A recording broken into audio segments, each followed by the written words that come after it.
Engineer के लिए engineering college होता है, यहाँ एग्रीकल्चर के लिए जहाँ से लोग पढ़ के आए हुए हैं एग्रीकल्चर वाले ना, तो यहाँ खेती की बातें होती है। यहाँ बच्चे को बीएससी करवाई जाती है, बीएससी, फिर एमएससी, फिर पीएचडी। आप अगर मत देखो तो वीडियो बन रहा है, आप नॉर्मल क्वेश्चन भी पूछ लेना आप, तो आप अपने बच्चों को भी यहाँ तुमने सुनना, बच्चे हमारे बाहर है ना। अच्छा, बात सुन के छोटे छोटे को सुनते हैं। नहीं आप मत सुनो, मैं वो नहीं कह रहा हूँ, लेकिन मैं आप लोग को बता रहा हूँ कि यहाँ के बारे में जानकारी अगर आपको कोई पूछे भी तब भी। यहाँ बीएससी, एमएससी और पीएचडी की पढ़ाई होती है, और यहाँ पे नए नए कई सारी चीजें, जैसे एग्रीकल्चर में जितने भी हैं, खाली हॉर्टिकल्चर को छोड़ करके, क्योंकि हॉर्टिकल्चर आपका जो यूनिवर्सिटी है वो है नॉलेज सोलन में। जब आप वहां जाओगे ना, तो इससे छोटी है यूनिवर्सिटी वो, तो वहाँ प्योर हॉर्टिकल्चर था। यहाँ एग्रीकल्चर का है, इसमें दलहन तिलहन से लेकर के सब चीज के बारे में यहाँ बताया। ये म्यूजियम है यूनिवर्सिटी का। म्यूजियम इसलिए है, ये है कि पूरी यूनिवर्सिटी में जो एक्टिविटी हो रही है ना, वो यहाँ दिखाया गया है।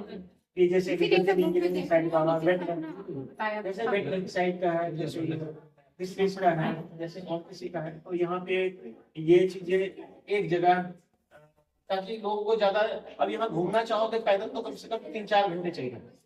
अगर आप डिपार्टमेंट बाई जाओगे, जैसे सॉइल साइंस है, एग्रोनॉमी है, माइक्रोबायोलॉजी है, जहाँ पे रिसर्च का काम चल रहा है, या फिर फील्ड विजिट है। अब जैसे इन्होंने बोला कि फ्लोरिकल्चर ले रहा है, तो यहाँ फ्लोरिकल्चर का बहुत बड़ा डिपार्टमेंट नहीं है। एक्चुअली फ्लोरिकल्चर अगर आपको कभी देखने का मौका मिले तो आप नॉन यूनिवर्सिटी में जाओ।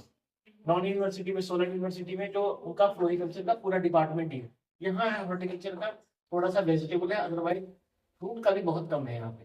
तो यहाँ बाकी तिलहन जैसे भी आप तो मक्का मुक्का जो भी लगाते हैं, प्लस फिशरीज का है, वेटनरी है जरूर। यहाँ वेटनरी, पूरे हिमाचल में वेटनरी का सिर्फ क्लिनिक है, जहाँ पर डेयरी, पोल्ट्री वगैरह सब कुछ के बारे में यहाँ पर गया था। वहाँ से लड़के एमएससी पीएचडी करते, जैसे इन्होंने मैडम ने बताया कि यहीं से की हुई है, यहीं से पढ़ाई की है इन्होंने। तो 89 वो सब बैच ऑलमोस्ट, तो वो भी जो बन करके यहाँ पर डायरेक्टर तक बनते हैं, कई सारे पोस्टेड साइंटिस्ट बनते हैं यहाँ पे। अपने बच्चों को भी आप प्रमोट कर सकते हो कि प्रोफेशनल यूनिवर्सिटी है। प्रोफेशनल यूनिवर्सिटी उसको बोलते हैं, जहाँ पे आपको चांसेस रहते हैं कि कोई डिग्री करने के बाद आपको सीधे नौकरी मिलेगी विदाउट एनी एग्जाम। मतलब सिर्फ इंटरव्यू देना पड़ता है, मैक्सिमम यही होता है। इसमें नहीं होता अगर आप हायर एजुकेशन ले रहे, भाई तो बीएससी करते हैं या लड़के स्कूलों कॉलेज वगैरह में, तो यहाँ थोड़ा सा है प्रोफेशनल का। और दूसरा ये अभी रैंकिंग थोड़ी गिरी है, अदरवाइज ये इंडिया में इसका रैंक 11वां नंबर भी है, 11वें नंबर पर। तो अच्छी क्वालिटी में माना जाता है इसमें यूनिवर्सिटी की पढ़ाई, लोगों को टैकल करना, लोगों को हैंडल करने की बात है। तो ये आपने सारा कुछ देख ही लिया होगा यहाँ।